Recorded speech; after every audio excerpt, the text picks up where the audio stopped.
Bueno, muy buenas noches. Gracias por su asistencia a este primer encuentro de Humanidades al Derecho. Se trata de un ejercicio para ir construyendo el Departamento de Humanidades de la Facultad de Derecho de la Corporación Universitaria Republicana. Así lo hemos denominado, las Humanidades al Derecho. Por eso entonces ya hemos hecho algunos eventos, como lo que hicimos en la Feria del Libro. Lanzamos 16 libros, a los cuales ustedes fueron, muchísimas gracias. Uno de ellos es la introducción a la Cátedra Republicana. Quiero hacerle una publicidad de una vez. El próximo 15, o sea, de ayer en 8 días, estaremos lanzando este trabajo a las 6 de la tarde, 6:15, en el segundo piso, en el auditorio principal CDC, para que ustedes nos acompañen en este evento. Y también el 28 de mayo estará el doctor Sergio de Suiría, uno de los mejores conferencistas internacionales sobre los derechos humanos. Él viene de la Universidad de los Andes, Universidad Nacional y otras universidades extranjeras, a hablarnos sobre la importancia de las humanidades en la educación superior en Colombia, el caso de las facultades de Derecho. Entonces, repito, bienvenidos a este encuentro.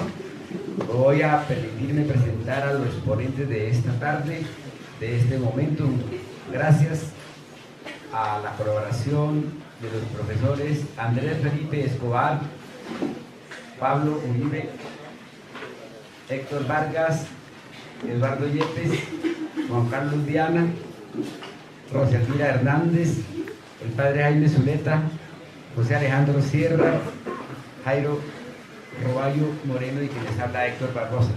Entonces, vamos a presentar a uno de los primeros ponentes que nos va a presentar lo que significa la relación de su asignatura con las humanidades y con el derecho. Quisiera hacer una anotación, es que las humanidades se están acabando en varias partes del mundo. Ya no se dicta filosofía del derecho, ya no se dicta sociología jurídica, ya no se dicta historia de Colombia en los colegios desde hace 40, 35 años, y por eso los jóvenes menores de 30 años no conocen la historia del país y por lo tanto no aman su país. Si no conocen su país, pues no lo aman, y si no lo aman, pueden generar connotaciones de violencia. Entonces, con esas, mientras está llegando la gente, con esas aclaraciones, es que queremos hacer este ejercicio. Hoy empieza, pero continúa de hoy en 8 días. Hoy únicamente van a hablar los ponentes que tenemos al frente de la mesa. Muchas gracias a ellos y gracias a ustedes por su presencia. Sin la presencia de los profesores aquí, sin la presencia de ustedes, los estudiantes de primeros a últimos semestres, no fuera posible que se organizara la construcción del área de humanidades. Ya hemos hecho una participación en la plaza pública el semestre pasado, en la Plaza de las Nieves. Hicimos presentación de una obra de teatro en la Feria del Libro. Presentamos un libro en la Feria del Libro y hoy iniciamos este primer conversatorio humanístico en este trabajo que les presentamos a su consideración. El primer panelista de hoy es el doctor Pablo Uribe, que está aquí a mi izquierda. Él es docente de la Corporación Universitaria Republicana desde hace más de 10 años. Él es licenciado en Lingüística y Literatura y estudios de maestría en Creación Literaria. Él nos va a hablar sobre el proceso de historicidad en las aulas del derecho. Doctor Pedro Pablo, bienvenido. Muchas gracias, Héctor.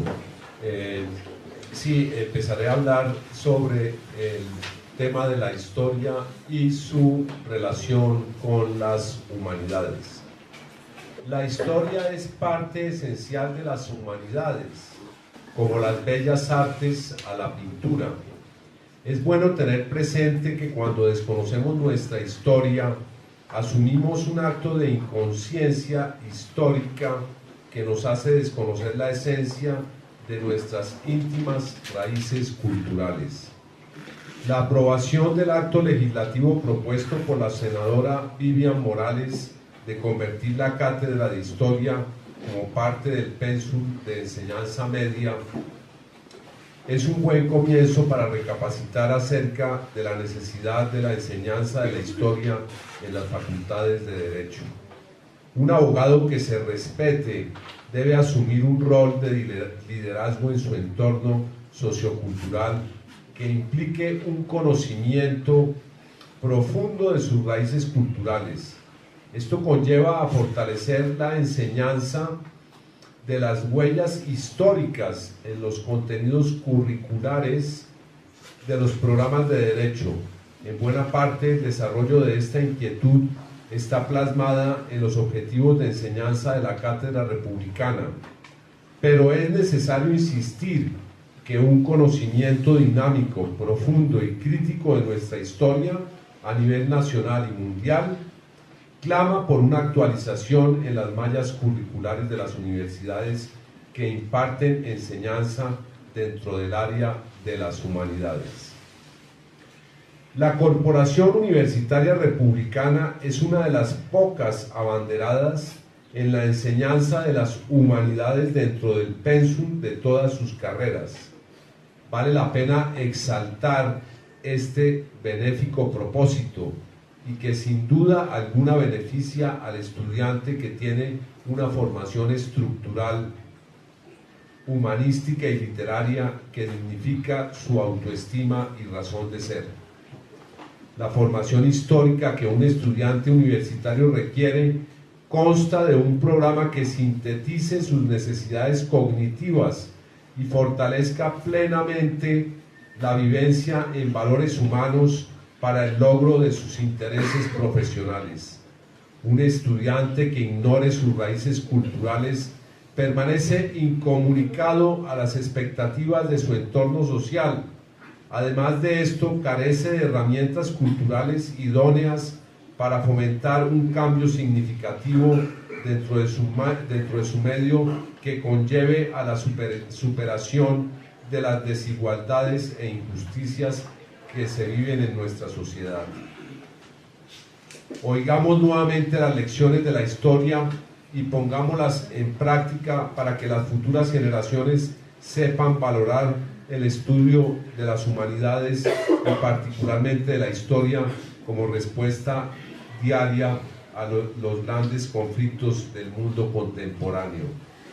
De esta forma estamos centrando el amor a nuestras riquezas culturales representadas en nuestro patrimonio artístico que se ha enriquecido por el mestizaje de nuestros ancestros al promover la exaltación de los valores indígenas manifestados en el folclore y en las tradiciones del mundo hispano. Debo agregar que, para recordar aquella premisa tan conocida en los círculos académicos según la cual quien no conoce la historia está obligado a repetirla, es que parece que estamos condenados, si no a repetir la historia como tal, al menos a reflejar en esta los efectos del fatal desconocimiento de nuestras raíces culturales. Ya va siendo hora que recapacitemos sobre la importancia de la enseñanza de la historia en nuestras instituciones educativas y con mayor razón en el ámbito de las facultades de Derecho. Un futuro abogado está llamado a ser un humanista versado en temas de cultura general y con mayor veras conocedor de su propia historia que debe manejar con propiedad y discernimiento crítico. He ahí la importancia del estudio de la historia y por consiguiente señalaré los aspectos que debe tener presente en cuanto al conocimiento de la historia se refiere.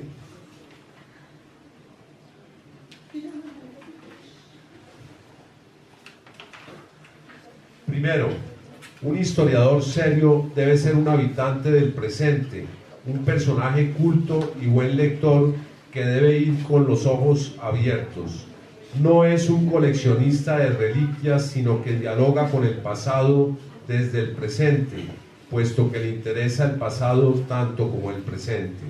Segundo, es importante para un historiador tratar de conocer y comprender la naturaleza humana porque su objeto de estudio es el hombre. Tercero, la primera función del historiador es preguntar y luego investigar. Tiene que ser una pregunta inteligente, inquisidora y siempre hecha desde el presente. Arriba impuestos, por favor. Arriba impuestos. Gracias, gracias. Arriba impuestos.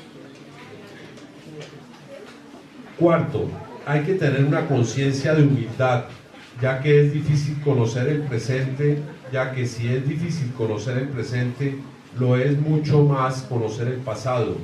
El historiador no es un gurú, sino alguien que solo reconstruye el pasado. Quinto, el pasado no lo conocemos tal cual fue, sino que tal cual lo alcanzamos a conocer y ver. La historia es una representación del pasado en el presente. Sexto, la función del historiador es conocer el pasado. No debe juzgar la malicia de nuestros antecesores, sino sus razones. Séptimo, el conocimiento es provisional, no definitivo.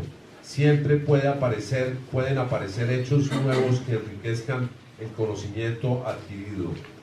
El historiador es un humanista en el sentido amplio, cuya formación exige saber distintas lenguas, literatura, filosofía, teología y ciencias. Es un buscador de la verdad que no fabrica las fuentes, sino las comprende. El historiador se debe al resultado de su investigación. El historiador debe ser un buen escritor, tal como dice nuestro poeta Vicente Huidobro. El adjetivo cuando no da vida mata. El historiador debe ser un hombre escéptico, puesto que ha visto caer tantas personas poderosas, tantas culturas. No hay paraíso prometido. Está convencido de la temporalidad de los sucesos. Debe ser respetuoso de la diversidad. En la historia y en la vida hay distintas posiciones. Hay que comprender estas diferencias y respetarlas. No se puede ser totalitario ni absolutista. El historiador es amante de la libertad, ya que en última instancia todos los cambios históricos tienen como fundamento la libertad humana, tanto en interno como externo.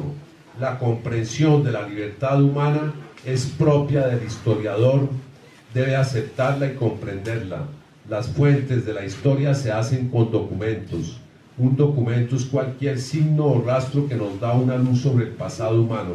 En este sentido, todo lo que informa de la presencia humana ya es útil.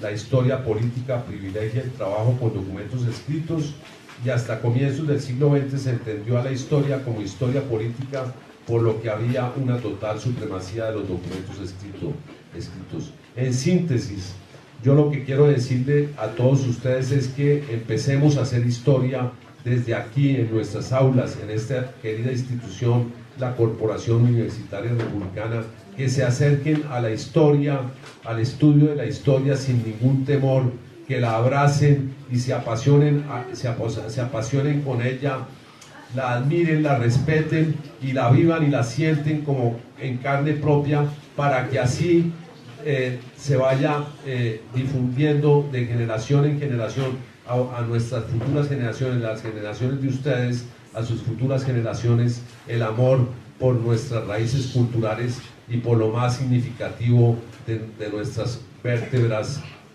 tan preciosas de esta querida nación colombiana. Muchas gracias.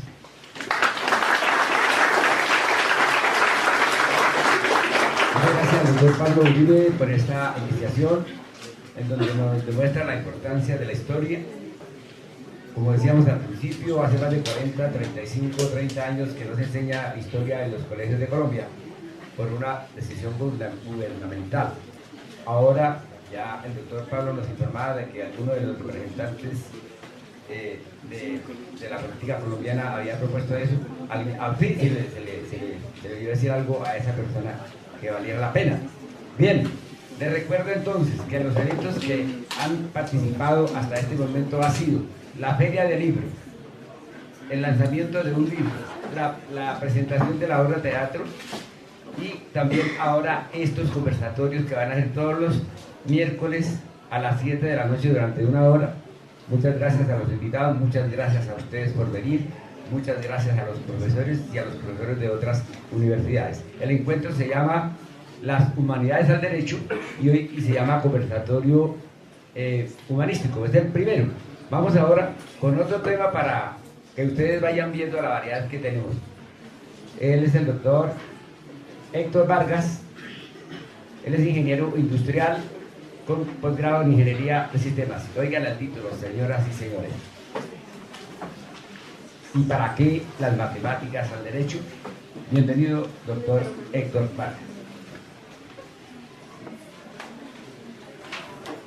Gracias, doctor. Les voy a hablar acerca de la importancia de la matemática en el derecho. La matemática ha sido inherente al ser humano, desde que nace hasta que muere. Es decir, hace parte del día a día de toda persona y por ende darnos cuenta que absolutamente en todas las actividades de la vida real se encuentran presentes el número y las operaciones aritméticas. En las primeras civilizaciones, los seres humanos utilizaban su cuerpo para realizar mediciones y contar, y así poder efectuar trueques con sus semejantes. Luego los fenicios, en el siglo XIII a.C., desarrollaron un nivel avanzado de la matemática aplicada al comercio. Posteriormente, otros pueblos como los chinos, los egipcios, persas, musulmanes e hindúes aportaron sus descubrimientos al desarrollo y aplicación de las matemáticas. De esta forma se creó la numeración arábiga, siendo uno de los avances más significativos, la cual utilizamos hoy en día con los conjuntos de sistemas de numeración y en especial el sistema decimal. El ciudadano común y corriente, sobre todo el estudiante de primaria y secundaria y algunas disciplinas universitarias, creen que todo en cuanto a matemáticas se refiere pertenece a un mundo intangible y que su creación ha estado en manos de hombres privilegiados a los que se les ha despejado el camino del entendimiento lógico. De esta manera, todas las áreas del conocimiento y por supuesto las humanidades necesitan de la matemática para el desarrollo y el ejercicio de las mismas. Naturalmente, el derecho también requiere de la matemática para la aplicación de sus tareas propias en las distintas facetas de esta profesión. Por la necesidad de la matemática en los diversos ámbitos del derecho y porque siempre se debe cuantificar, se requiere una capacitación que le brinde las herramientas necesarias en la aplicación práctica de sus conocimientos como abogado,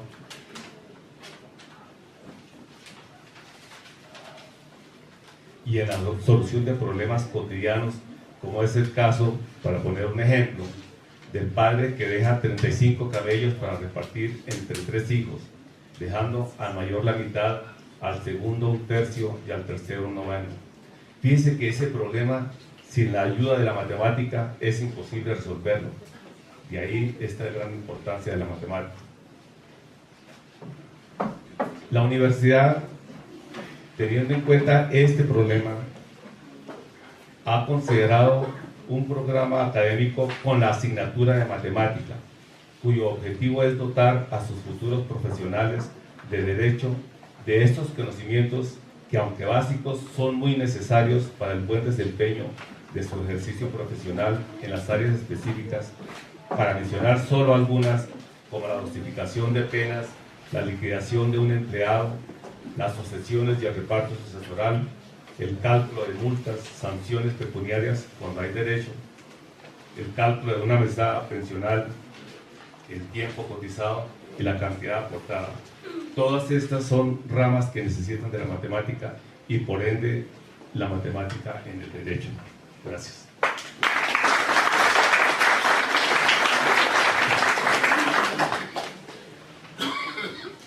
Muchísimas gracias al doctor Héctor Vargas. ¿Y para qué las matemáticas al derecho? Hay una ponencia que no la vamos a presentar hoy, pero que el profesor les manda muchas saludos y está muy curiosa. Voy a leer el título nada más para que vengan de hoy en 8 días. Dice: ¿para qué Don Quijote si quiero embargar licuadoras? Literatura y derecho. Lo hace el doctor Andrés Felipe Escobar, les manda muchos saludos, pero está en este momento en Argentina sustentando su tesis de doctorado. Bueno, continuamos entonces con el doctor Juan Carlos Viana. Él nos va a hablar del papel de los idiomas en las humanidades. Todos ustedes lo conocen, él es uno de los fundadores de la Corporación Universitaria Republicana, un gran profesor en lingüística, es licenciado en filología y lenguas extranjeras, especialista en lingüística aplicada a la enseñanza del inglés. Bienvenido, doctor. Buenas noches, muchachos. La idea es la siguiente. Voy a tratar de expresar a grosso modo el apasionamiento que siento yo por las lenguas extranjeras.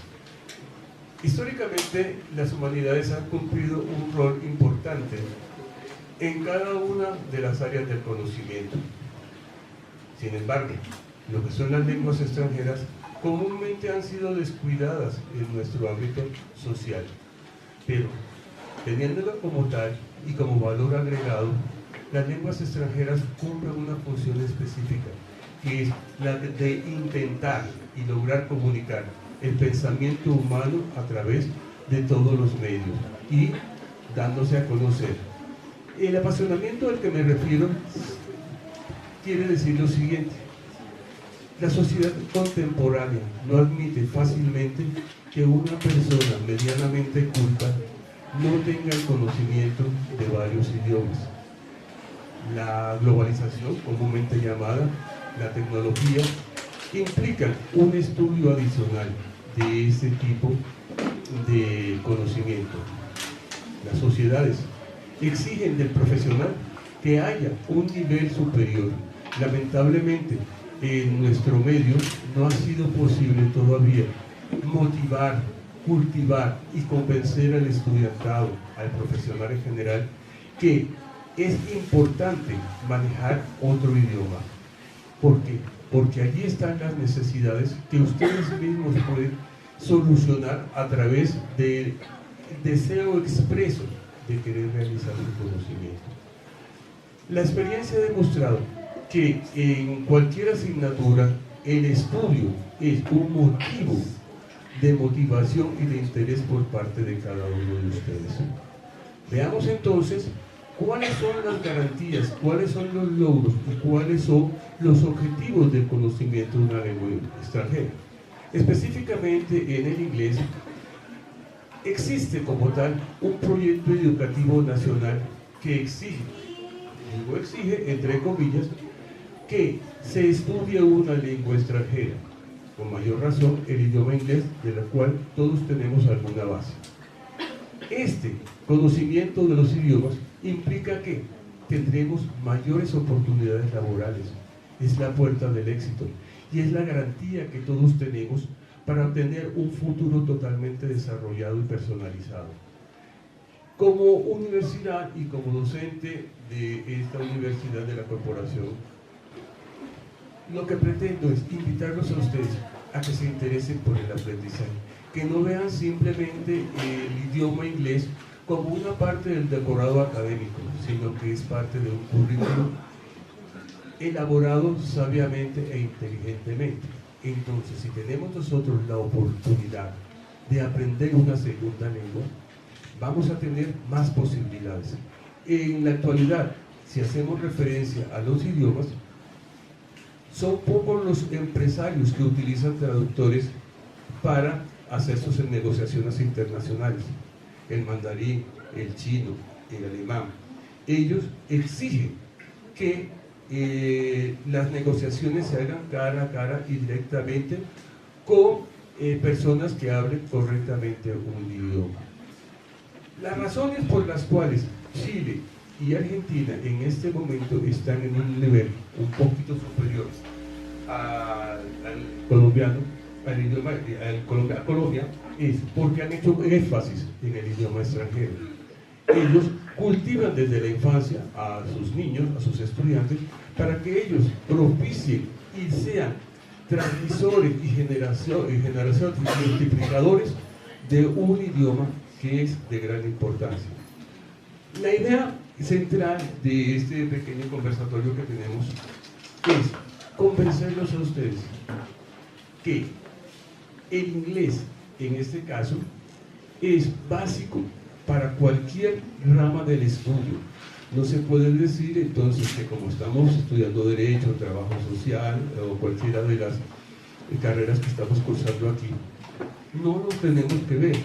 No busquemos tampoco argumentos para decir que no lo vamos a estudiar. Al contrario, creo que se cuenta con un grupo muy especializado y muy entregado a sus estudiantes para que nosotros tengamos la oportunidad de aprender. ¿Qué se necesita? Se necesita la idea de el quiero y puedo, y no el puedo y no quiero. Todos tenemos las mismas habilidades, todos tenemos las mismas oportunidades, y cuando nosotros tenemos siquiera una pequeña dosis de conocimiento del idioma, es más fácil. La generación actual tiene todos los medios a su alcance para aprenderlo. Tenemos las páginas de internet, tenemos textos especializados, cosa que si hacemos referencia a mi generación, que yo soy mi generación 1810 más o menos, sí, no, yo soy mucho antes de los virus. Yo pienso que cuando Cristóbal Colón llegó aquí a América, ya yo estaba estudiando. Nosotros no teníamos las herramientas y sin embargo teníamos que hacer los trabajos a máquina de escribir, teníamos que utilizar el stencil, a veces se nos dañaban ustedes no conocieron la máquina de escribir, el corrector ese rojito. Y si hacemos ya la parte histórica, desde la Grecia antigua ya se estaba hablando de las humanidades. Se pretendía entonces que esos conocimientos que se habían adquirido fueran transmitidos de generación en generación, pero no se podían en un solo idioma. Entonces teníamos que adaptarnos nosotros, o ellos en ese momento, a buscar las formas de transmisión. El hecho de que estudiemos una carrera no implica que desconozcamos.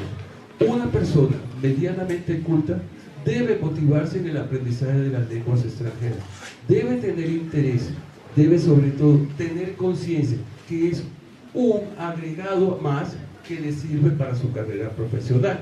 Hablábamos del éxito, hablábamos de las puertas que se abren cuando se hablan más idiomas, y una cosa muy importante que no debemos olvidar, y es las oportunidades que ofrecen las becas en el exterior y a los cuales se les exige a ustedes un mínimo de conocimientos del idioma extranjero. Por facilismo, posiblemente nosotros utilizamos las becas para países de habla hispana, pero qué bueno es cuando se tiene la oportunidad de viajar al exterior y ustedes tienen todas las oportunidades, estamos allí sentados, pero mañana o pasado se nos presenta la oportunidad y el único requisito es unos conocimientos del idioma extranjero. Yo, como Juan Carlos Viana, como docente de la universidad, los invito a todos ustedes a que se apasionen por el estudio. El estudio es bonito, el aprender nuevas cosas, el descubrir el porqué de las cosas. Y sobre todo, si descubrimos el porqué de las cosas a través de otro idioma, vamos a tener muchas más oportunidades. Yo les agradezco a ustedes la atención prestada y mi intención es de lo más sincero, porque ante todo no quiero perder mi autenticidad. Quiero que ustedes se sientan felices, que asistan a estos conversatorios, que se sientan a gusto y sobre todo que encuentren el camino para poder desarrollar su carrera profesional en forma óptima, pero con el énfasis en el idioma extranjero. Muchas gracias. Quiero completar unas palabras a lo que nos dice nuestro colega Juan Carlos Viana, que por otra parte quiero felicitarlo porque es una invitación a todos ustedes, una invitación de gran importancia, teniendo en cuenta que las humanidades cada día cogen más trascendencia en el campo académico, y como lo estamos viendo, el enfoque que se está dando en las selectivas y en la cátedra republicana, en las matemáticas y en el inglés, es precisamente el desarrollo básico del proyecto de humanidades. Ahí se está desarrollando en el campo de la economía, en el campo de las matemáticas, en el campo del inglés, en el campo de la cátedra republicana y en el campo de la electiva, y aún otras materias que en este momento se me escapan y que son también dentro de este campo de las humanidades. Vamos a ver cómo, por ejemplo, en la electiva ustedes están ya desarrollando unos conocimientos previos de lo que fueron la antigua cultura griega, cómo fue el desarrollo de esa antigua cultura griega, qué sucedió en la antigua cultura griega, cuáles fueron los filósofos qué acontecimientos históricos fueron relevantes en esa cultura. Luego vieron ustedes la antigua cultura romana y así sucesivamente, para tener toda una visualización, un enfoque de la historia de las humanidades, de la historia de nuestro contexto cultural del mundo occidental, desde la antigua Grecia hasta nuestros días. Eso es muy importante y que ustedes valoren ese aspecto. Por eso también en buena parte yo he tratado de enfocar no solamente el plano de la historia, sino también el plano de las bellas artes, un poco de la estética en el campo de la poesía, rescatar esos valores poéticos que son también muy importantes y que vale la pena tenerlos en este presente.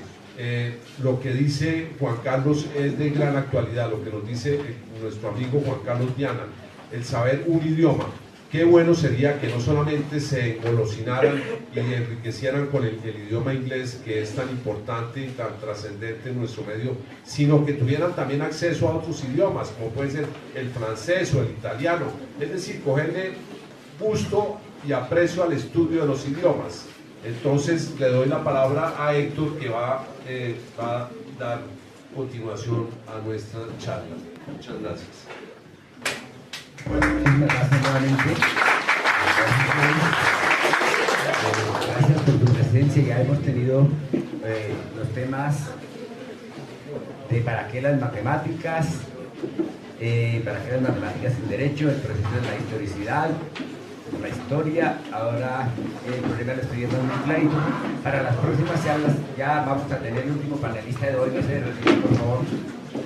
Para las próximas charlas tenemos algo así como la superación del positivismo jurídico en la Facultad de Derecho, otro, lo axiológico jurídico por parte de Padre Zuleta.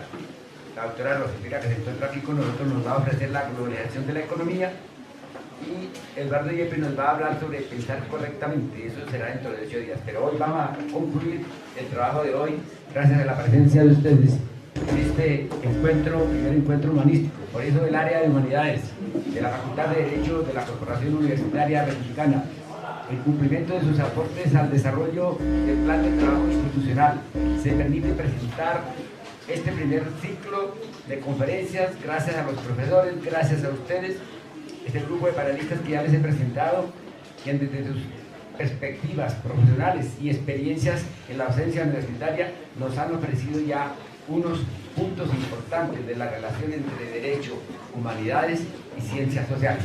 Y ahora nos acompaña el doctor Jair Roallo Moreno.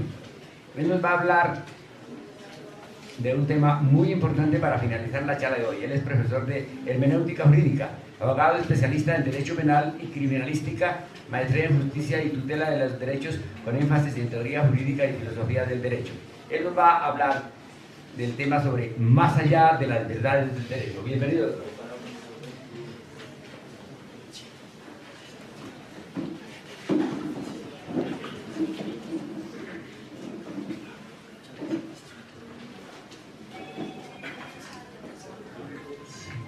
Buenas noches a todos, a mis colegas, a los estudiantes. Qué bueno tener estos espacios. Siéntanse privilegiados porque, digamos, lo que decía el doctor Barbosa es muy cierto, y es que hoy en día pues ya las ciencias sociales las hemos olvidado, y sobre todo en el derecho. Entonces yo creo que esto es un llamado, es una exhortación a la comunidad académica para que retornemos a nuestros orígenes. Pues obviamente ustedes saben que el derecho tiene todos sus orígenes en la filosofía, y pues de la filosofía ahí nacen y se encuentran implícitas todas las ciencias sociales. Desde el área que pues yo regento como profesor de hermenéutica, pues más de uno acá pues no sabrá qué es hermenéutica, porque están en primer año, están en el segundo semestre. Entonces empezaré por decir qué es hermenéutica. Hermenéutica es lo que el área del derecho, que palabras más, palabras menos, se encarga del estudio de la interpretación de las normas. ¿Sí? Es eso, en términos muy, muy generales.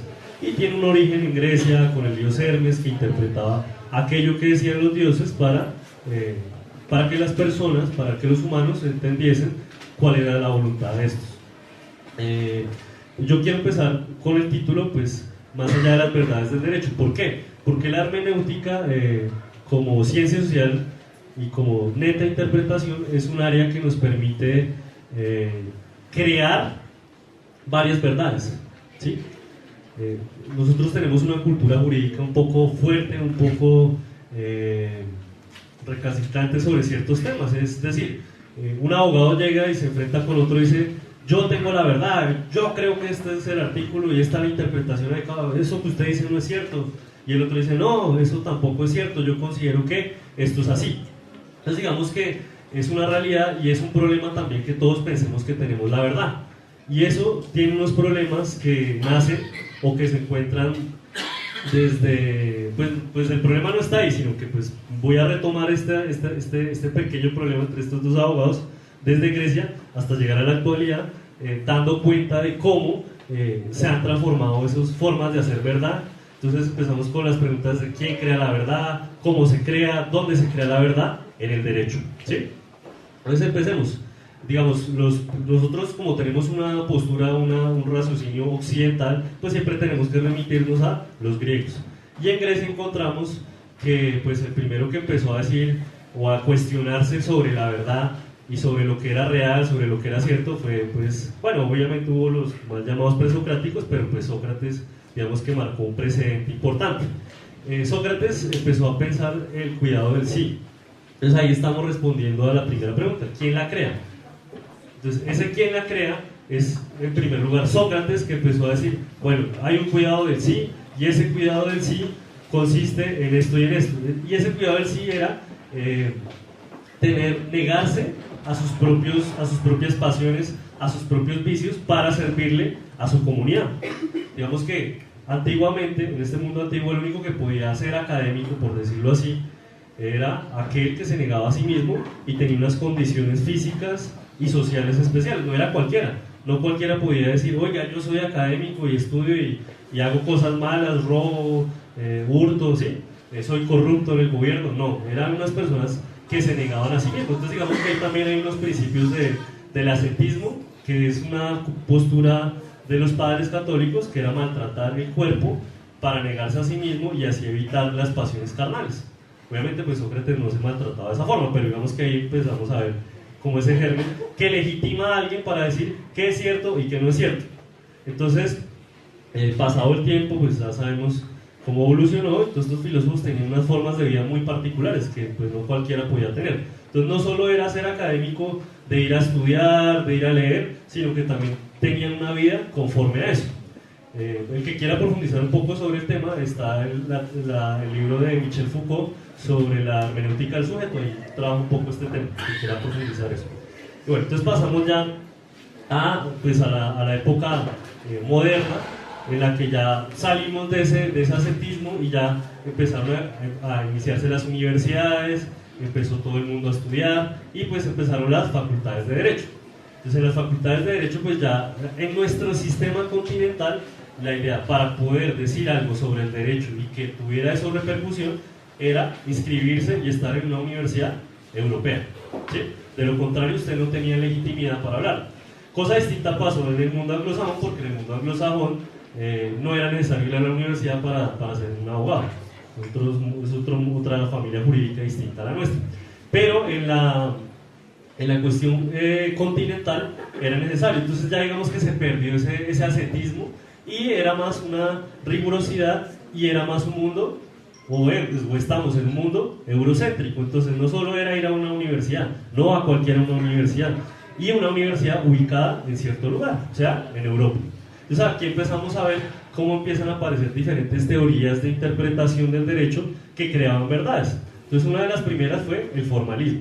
El formalismo simplemente consiste en leer una norma y aplicar tal cual lo que dice esa norma. Eso es un formalismo. Eso apareció más o menos previa a la Revolución Francesa y durante la Revolución Francesa.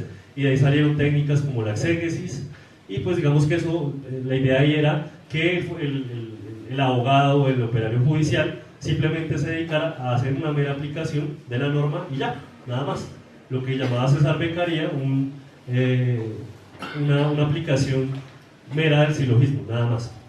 Ya después empezó a haber una evolución y empezaron a aparecer las teorías positivistas en Alemania, teóricos del derecho como von Jering. Entonces ellos ya empezaron a hacer una sofisticación y empezaron a decir que el derecho era ciencia, ¿sí? Porque antes no se le consideraba ciencia como tal, era una humanidad. Se volvió ciencia con el positivismo. ¿Por qué? Porque pues ahí ya los que les gusta la sociología sabrán que apareció Augusto Comte con el positivismo científico aplicado a las ciencias sociales. Y el derecho no fue ajeno a eso. Entonces, pasado eso, aparece también, bueno, y siempre estuvo ahí el naturalismo implícito en todas las teorías teocráticas y en las teorías racionalistas. Bueno, aquí quiero llegar con todo este recuento histórico, y es que, fíjense, le voy a poner este ejemplo, y con eso ya terminamos. Está el artículo que habla en la Constitución sobre la familia. ¿Qué dice ese artículo? Que en Colombia la familia la conforma, ¿qué dice textualmente, no? Un hombre, una mujer, ¿sí? Hasta ahí vamos bien. Entonces, obviamente ustedes saben que hoy ese artículo pues ha tenido interpretaciones que han cambiado a través del tiempo. Entonces tenemos simplemente dos teorías distintas. Vamos a manejar solo dos teorías: el principialismo constitucional y el garantismo constitucional. Son dos teorías de interpretación constitucional que fueron creadas en Europa y fueron creadas por europeos, ¿sí? ¿Usted cuándo ha escuchado que aplicamos teorías de interpretación de colombianos? Nunca. Y puede que existan, pero no las conocemos porque nosotros somos receptores de teorías jurídicas y no creadores. Entonces ahí ya vamos respondiendo un poco al cómo y quién hace esas teorías. ¿Quiénes hacen estas teorías? Por ejemplo, el garantismo constitucional lo hace un teórico que se llama Luigi Ferrajoli, ¿sí? Es uno de esos exponentes, porque hay más. Del principialismo constitucional tenemos a Robert Alexi, a Ronald Dworkin. Entonces, esos son los quienes. Y si uno se pone a mirar de dónde son, pues, ay, hombre, no son colombianos, no son latinoamericanos, y ahí tenemos problemas porque eso da cuenta que nosotros siempre hemos sido receptores de teorías jurídicas y nos imponen esas formas de verdad. Bueno, entonces sigamos con el tema. Entonces, el principialismo constitucional es una forma de positivismo, entendiendo el positivismo por esa apartarse, de que el derecho se aparta de la moral en su totalidad y simplemente establece lo que contiene esa norma a un caso. Entonces, si aplicamos eso tal cual, lo que dice la norma, en este caso el artículo 51 de la Constitución, ¿qué diremos? ¿Hay posibilidad de unión entre parejas del mismo sexo? Pues no, ¿sí? Porque estamos diciendo solo hay matrimonio entre hombre y mujer, ¿sí? Entonces ahí ya tenemos una forma de interpretar eso, ya tenemos una verdad. Ahora apliquemos el garantismo principialista. Entonces el garantismo principialista consiste en establecer que el derecho tiene una moral interna y que esa moral interna fluctúa de acuerdo a las necesidades sociales del momento, de circunstancias, de tiempo, modo y lugar. Y digamos que esa sí ya nos hace cambiar esa interpretación, y digamos que si fluctúa las circunstancias de tiempo, modo y lugar, diremos que hoy en día, primero se dijo que no había derecho a matrimonio entre homosexuales, después dijimos hay derecho a unión marital de hecho, y después hoy, con la última postura que tenemos de la Corte, dice que hay un contrato que se asimila al matrimonio, pero que no es matrimonio, pero hace las mismas veces de matrimonio. Entonces, fíjense que cuántas verdades han habido a través de la historia y de la interpretación de ese artículo. Entonces, al punto que yo voy con esto es establecer, ¿existen respuestas correctas en el derecho? No, realmente depende cómo usted las cree, con qué postura usted se pare, con la postura de qué autor europeo usted la establezca, y ahí sí le van a poner cuidado, porque si llego yo, Jair Roballo, a decir, es que yo me inventé una teoría, pues usted va a decir, este tipo de dónde sacó eso, y no tengo la legitimidad académica, y eso es un tema de sociología jurídica de los trasplantes jurídicos, así se llama ese tema al que le interesa. Entonces, ya para concluir, ya demostré que de las normas pueden haber varias verdades, y pues que lo más importante en su ejercicio profesional y en este tiempo que está estudiando es estudie lo que le gusta, no estudie lo que le da plata, ¿sí? Porque las humanidades siempre nos dicen, eso no da plata, eso no haga eso no sirve. A mí siempre me lo dicen mis compadres, ¿usted para qué estudió filosofía del derecho? Entonces, si a usted le gusta esto, hágalo con todo el gusto, y si estudia otra cosa, hágalo con todo el gusto del mundo, porque así es que funcionan las cosas. Y no lo haga imponiéndole verdades al otro, porque con esto nos lleva a ser más tolerantes frente a otros puntos de vista, porque hay varias verdades, hay varias formas de producirlas.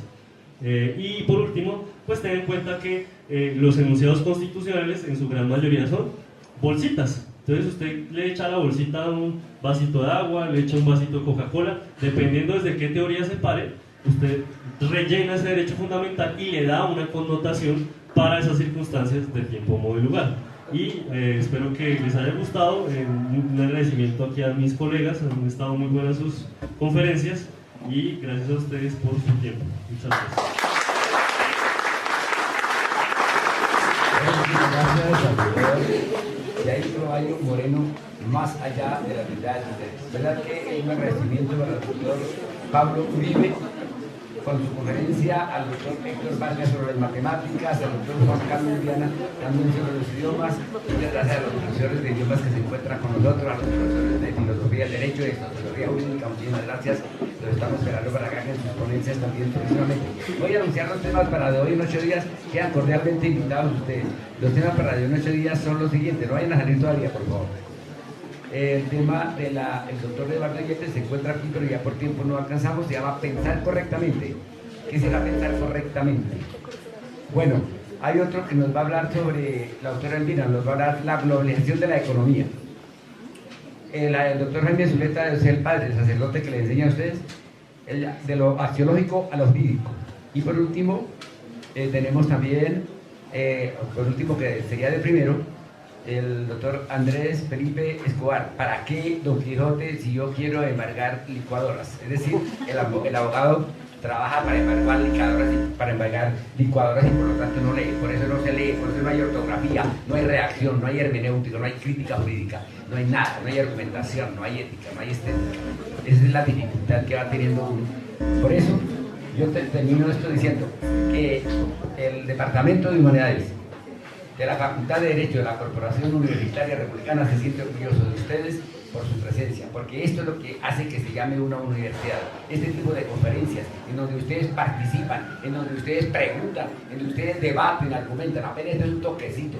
Por eso, en este momento, tenemos 10 minutos para que ustedes tomen la palabra, profesores y estudiantes, y así terminamos la jornada de hoy. Si alguien tiene algo que preguntar, que comentar o que decir, con mucho gusto. Le agradezco a los medios de comunicación de la corporación, le agradezco también a los medios de comunicación de los estudiantes que están cubriendo para algunas otras instancias como los periódicos, al movimiento estudiantil, al grupo de los pupilos republicanos de la obra de teatro que presentaron de Policarpa Salabarrieta, y también le agradezco fundamentalmente, para quien pido un aplauso muy fuerte, a los expositores de hoy.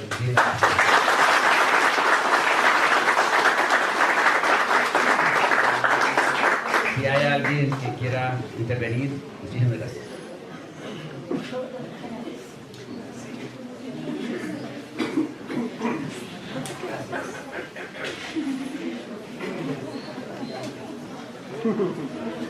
Bueno, muchas gracias, profesor Barbosa. Yo soy Juan Diego de Mera, profesor de Trabajo Social. Les agradezco además a los conferencistas, al profesor Barbosa, en particular al profesor Yair, porque bueno, vinimos de Trabajo Social con algo de incertidumbre porque era más un evento de derecho, pero es un evento que nos habla a todos como universitarios, yo considero. En particular, por ejemplo, la exposición del profesor Yair nos habla de sociología de Michel Foucault, de Augusto Comte y de otros autores que hemos visto en sociología. Y creo que esta oportunidad es una de esas oportunidades para tejer diálogos intelectuales, académicos entre diversas facultades y en el mundo académico, intelectual y humano. Solo quiero decir un par de cosas sobre, por ejemplo, la exposición del profesor Yair, que me parecen interesantes. Hablar de filosofía también nos vincula a todos. Y cuando nos dice que los primeros filósofos, algunos filósofos hablaban de la negación del sí como la posibilidad de crear academia, nos interpela, por supuesto. Me hizo pensar también en otro autor más contemporáneo que también hemos visto en clases de sociología. Me vine justamente con los estudiantes de Sociología 2, que es Pierre Bourdieu, que en el libro de Los estudiantes y la cultura nos dice cómo ser estudiante universitario en una universidad como esta, sin una clase social no acomodada, es olvidarse de sí. Es casi que transformar los hábitos culturales, intelectuales, de pensamiento, de estudio, para adoptar unos que no son los con los cuales crecimos. Y cómo la academia finalmente impone no solo verdades, sino también hábitos, maneras de ser, maneras de pensar y maneras de relacionarse con el otro, ¿cierto? El estudiante más pilo no es el más aplicado, nos dice por ejemplo Pierre Bourdieu, y entonces el estudiante más pilo, que no es el más aplicado, eventualmente es el que más cultura humanística tiene, y entonces nosotros no la tenemos porque en la casa no la aprendimos, ¿cierto?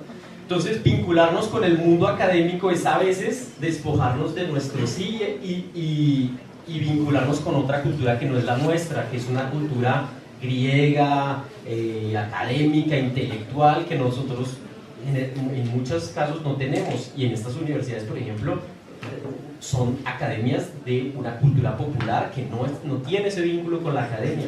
Entonces, termino con otro autor que me parece también muy interesante, y es cómo salir de eso, cómo no negarse a sí mismo para ser un intelectual o para construir academia. Y es la propuesta de Martha Nussbaum, que también me llamó la atención con esta propuesta que hace el profesor Barbosa sobre las humanidades, y es cómo la universidad no puede volverse tampoco ni la reproducción de verdades intelectuales de una cultura académica, ni tampoco una universidad que forma para el trabajo, para el desarrollo económico, para el crecimiento económico, sino que tiene que construir a partir de las humanidades la posibilidad de ser uno mismo. Entonces es la posibilidad de salir de ese desconocimiento de sí mismo o despojo de sí mismo para, a través de las humanidades, a través del arte, dice ella en particular, que estamos olvidando, no formarnos para lo que quiere la sociedad o para lo que la sociedad ha hecho de la universidad, sino formarnos a través de lo que somos nosotros mismos. Y también termino con eso, la propuesta del profesor Barbosa de crear teatro, de hacer música, es la posibilidad de ser uno mismo y de poner en la mesa de la universidad nuestro pasado, nuestras culturas y nuestras trayectorias y construir a partir de eso. Muchas gracias. El profesor Diego de Mera, colega de la Corporación Universitaria, él es doctor en Antropología de la Universidad Nacional, un gran investigador, y acaba de publicar 2 libros en la Feria Libro. Así muchos profesores de acá publicaron 16 libros. Uno de ellos se llama Introducción a la Cátedra Republicana, que será presentado el 15 de este mes a las 6 de la tarde en el segundo piso de la CDC, es decir, el auditorio principal. También les recuerdo que el 28 vendrá el doctor Sergio de Zubilía, hablando de la importancia de las humanidades en las facultades de Derecho. Él viene de la Universidad de los Andes, Universidad Nacional y otras universidades como representante de los defensores de los derechos humanos. También les recuerdo que de hoy en 8 días tenemos otro evento para finalizar este primer intento. Muchas gracias. No sé si hay alguno más que va a intervenir. Esperamos que después vengan los profesores con sociología jurídica, filosofía del derecho. Muchísimas gracias. Ahora démonos un aplauso nosotros mismos.